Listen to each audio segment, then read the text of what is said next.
નર્મદા જિલ્લાને મિની કાશ્મીરનું બિરુદ આપવામાં આવ્યું છે। ખાસ કરીને ચોમાસામાં અહીં પ્રકૃતિ સોળે કળાએ ખીલી ઉઠી છે। નાદોદ તાલુકાના જૂના ઘાટા ગામ પાસેનો ટકારાનો ધોધ ચોમાસામાં સોળે કળાએ ખીલી ઉઠ્યો છે। કુદરતી ધોધનો નજારો માણવા પ્રવાસીઓ ઉમટી રહ્યા છે।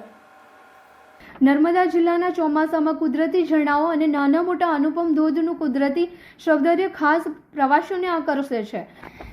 નર્મદાનો ઝરવાણી અને નિનાઈ ધોધ પણ ખૂબ જ પ્રખ્યાત છે, પરંતુ અનુપમ સૌંદર્ય ધરાવતા અન્ય ધોધ પણ નર્મદામાં આવેલા છે, પરંતુ તે પ્રચલિત થયા નથી।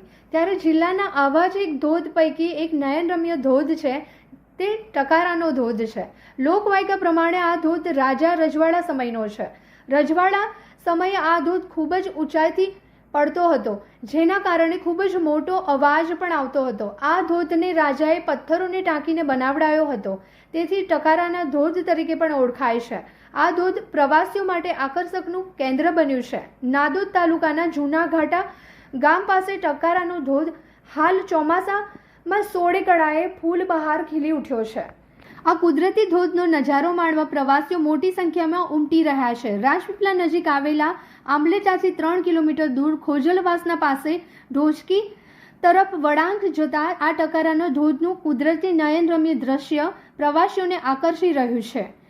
ખૂબ શાંત, સ્વચ્છ, સુંદર અને પ્રાકૃતિક જગ્યા છે। પ્રદૂષણ મુક્ત આ જગ્યાએ અત્યારે ટકારાનો ધોધ ખળખળ વહી રહ્યો છે, જેને માણવા પ્રવાસીઓ ઉમટી રહ્યા છે। લોકો સેલ્ફીની મજા માણી રહ્યા છે। જો કે આ સુંદર પિકનિક પોઈન્ટને પ્રવાસન વિભાગ કે વન વિભાગ દ્વારા વિકસાવવાની જરૂર છે। હજી સુધી પ્રવાસન વિભાગ કે તંત્રનું આ તરફ ધ્યાન નથી ગયું, પરંતુ તંત્ર આનો વિકાસ કરે તેવું લોકો ઈચ્છી રહ્યા છે। સરકાર સ્ટેચ્યુ ઓફ યુનિટી અને અન્ય પ્રવાસન ધામો પાછળ કરોડો રૂપિયા ખર્ચી રહ્યા છે, ત્યારે આવા ઓછા બજેટમાં વિકસાવી શકાય તેવા ટકારાના ધોધને વહીવટી તંત્ર અને પ્રવાસન વિભાગ પિકનિક પોઈન્ટ તરીકે વિકસાવે તેવું પ્રવાસીઓ ઈચ્છી રહ્યા છે। અહીંયા ધોધ સુધી જવાનો રસ્તો નથી, નીચે ઉતરવા માટે પગથિયા બનાવવાની જરૂર છે। और ये जगह जूना घाटा गांव से 3 किलोमीटर और राजपीपला से 15 किलोमीटर दूर आई हुई है। इस जगह को टकारी घाट कहा जाता है। बहुत ही सुंदर जगह है, पीसफुल जगह है, नेचुरल वाटरफॉल है। आप यहाँ आके बहुत ही अच्छा फील करेंगे, स्पेशली मानसून सीजन में अगर आए आप फैमिली के साथ, बहुत अच्छी जगह है।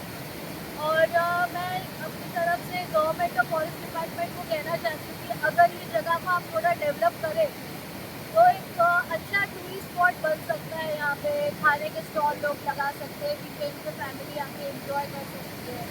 बहुत ही मन को शांति मिले ऐसी जगह है, तो आप सब यहाँ पे ज़रूर।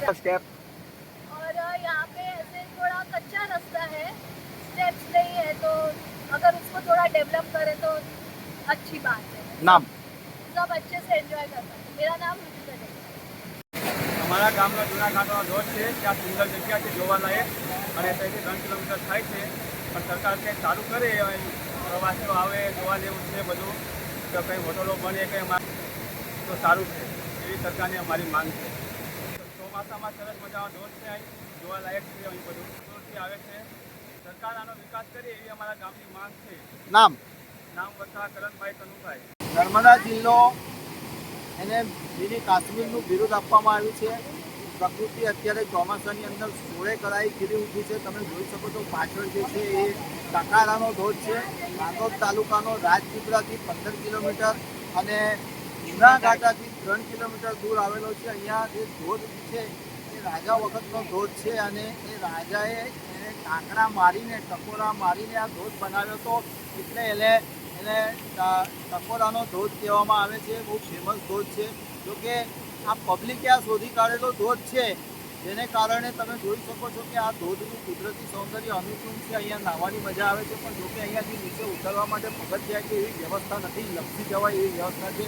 તો વહીવટી તંત્ર જો એને પિકનિક પોઈન્ટ તરીકે વિકસાવે તો આ ખૂબ સરસ મજાનું પિકનિક પોઈન્ટ બની શકે એમ છે।